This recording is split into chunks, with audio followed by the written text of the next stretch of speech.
Hello everybody, my name is Benjamin Bloom and I am very fortunate to have one of these, a playoff final ticket. So I thought I'd do a little bit of a preview for the big game tomorrow at Wembley. We've done a whole season now. Wolves went up automatically, Cardiff went up automatically, so playing to join them in the Premier League are Fulham, who finished in 3rd place, and Aston Villa, who finished in 4th place. Now, I was able to get to 3 of the 4 playoff semi-finals, so I've had a very good look at both these teams and throughout the season. And fortunately as well, I was at Fulham versus Villa at Craven Cottage in the spring sometime. I don't remember exactly when, which ended 2-0 to Fulham. So the first thing I want to say about this match is the playoff final. All of a sudden, the Premier League media all want to get interested in the Championship, and as normal, a lot of bollocks gets talked because they haven't been watching it all season. They don't really know what they're talking about. So you're going to hear a lot of the, well, it used to be the £100 million game, and every year it goes up 20 million. The billion zillion pound game. It's a stupid comment. It's a complete irrelevance, so ignore all of that stuff. Yes, you get paid a lot of TV money in the Premier League. Whoopie-doo. There's more substantial narratives on show than that. The other thing they'll do is they'll just pick out the big name players. So expect to hear a lot about John Terry, because he played in the Premier League all season, Alexander Mitrovic, because he's on loan from a Premier League team, and Ryan Sessegnon, because Tottenham, a Premier League team, would like to sign him. So you need to ignore that, and we'll hopefully be able to give you a bit more intelligent analysis than that. So let's start with Villa, who are down now for their 2nd season. They spent last season trying to sort out their wage bill and recycle a lot of kind of rubbish Premier League high earners and bring in more Championship ready players. So you'll remember Scott Hogan coming, Henry Lansbury, Bjarnason came. I'm probably going to forget a load of players. More important signings this summer though were Snodgrass, Adoma, and obviously as big name as he is, John Terry. So Villa are, I'm expecting to play a quite pragmatic game. Villa are not as good a footballing team as Fulham are, but tactically they're far more adaptable. You know what you're going to get from Fulham, whereas Villa can adapt and move during a game, and in terms of squad strength can do a little bit more. So that would be their strength going into the game. Against Borough, they put up a very solid team. They looked at the strengths of the opposition, i.e. Traore, set plays, etc., and they nullified them, and they didn't concede a single goal in the 180 minutes and got one from a set play. But it wasn't a horrible shithouse. They were in the game. They maybe it would have been slightly different if they hadn't scored and had something to defend, but they never really looked like they were going to lose that game. They were very solid, and they've got a lot of experience, and that's going to be the way that Villa could win. Big, solid performance. They'll presumably have details. I assume it'll be a one-on-one with Mitrovic, probably Terry, but you never know. Sometimes it's easier to put the younger guy who's a bit more physical and have Terry spare. So be interesting to see whether it's Chester or Terry. But the Villa team we expect would be Johnston in goal. It'll be Chester and Terry, the centre-backs. It'll be interesting with the full-backs. Neil Taylor has played left-back most of the season for Villa. In the last 2 games, he put Hutton in purely to mark Traore and literally follow him around, and he had a good 2 games. So there is possibly some chance that Hutton could play. All depends on El Mohammadi, who apparently has trained the past couple of days. You would expect Steve Bruce, he's pragmatic. He'll want it to be El Mohammadi and Taylor. It might end up being Hutton and Taylor. We don't know on El Mohammadi's fitness.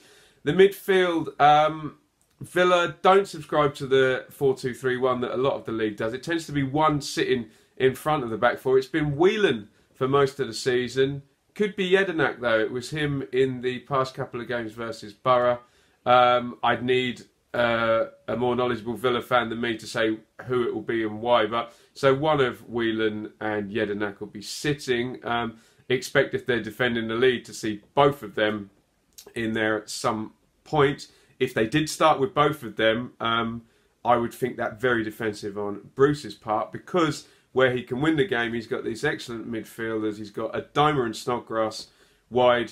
Snodgrass is a brilliant assist guy and a brilliant set play guy, and Adoma from open play can dribble in and score. And then you would expect Hurahan to be box to box and Grealish to be a more forward type playmaker in a number 10 role. Probably Graben up front, he's done well, he's an experienced championship head. Kodja can be a bit unpredictable, and Hogan looks more in the reserve mould. I would expect that to be the Villa team. I would expect a tight 4-1, 4-1, hard to break down, because if we go on to Fulham, you will see why. We know exactly what to expect from Fulham.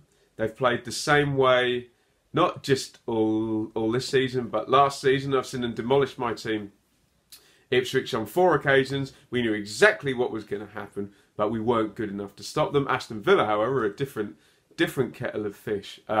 So Fulham, you'd expect Bettinelli in goal. Adoy and Ream would be the centre-backs. Fredericks and Target, the full-backs, very important players, and you would think Villa will be out to stop those guys.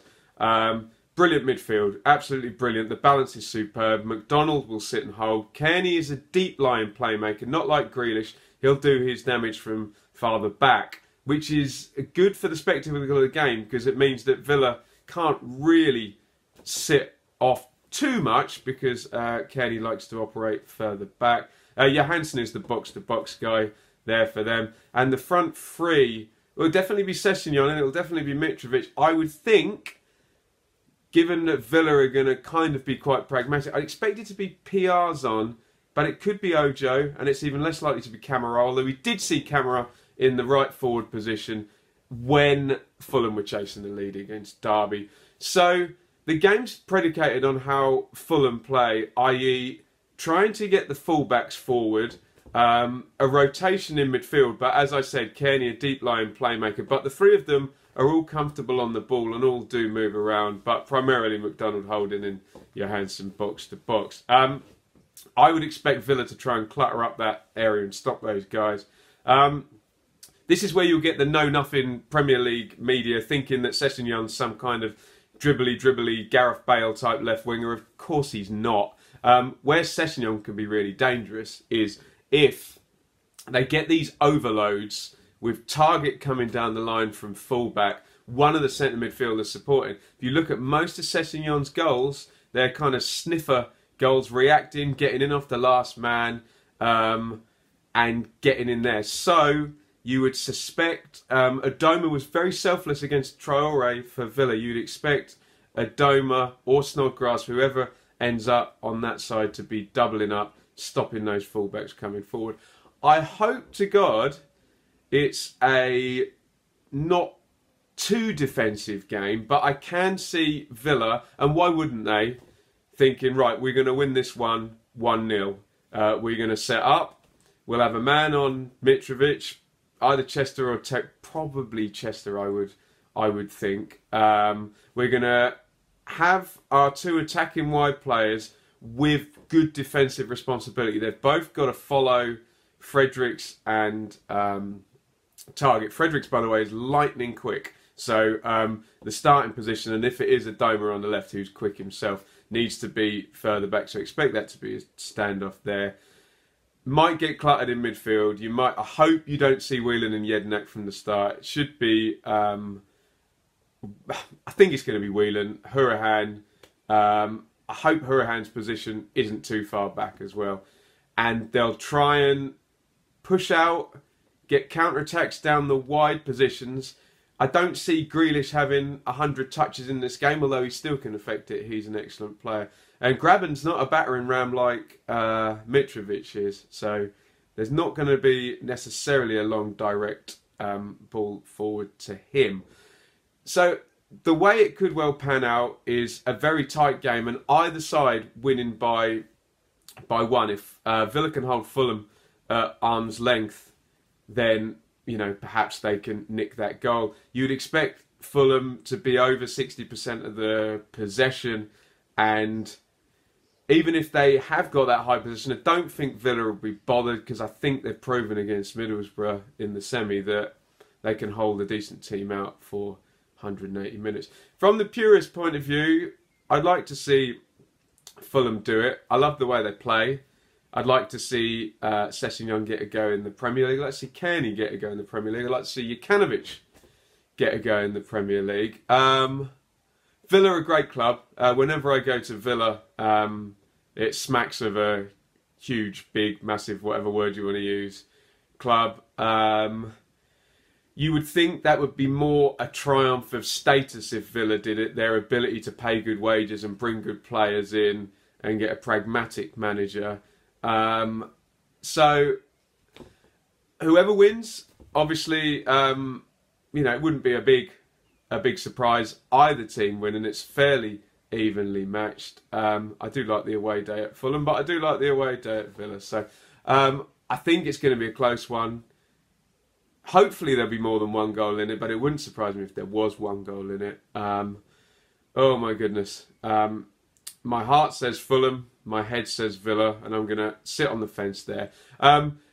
Anyway, I am an Ipswich fan, so I would implore Villa fans and Fulham fans, if you're watching this, smarten me up. Who's going to play fullback for Villa? Who's going to sit in that centre midfield with Hourihane and Grealish?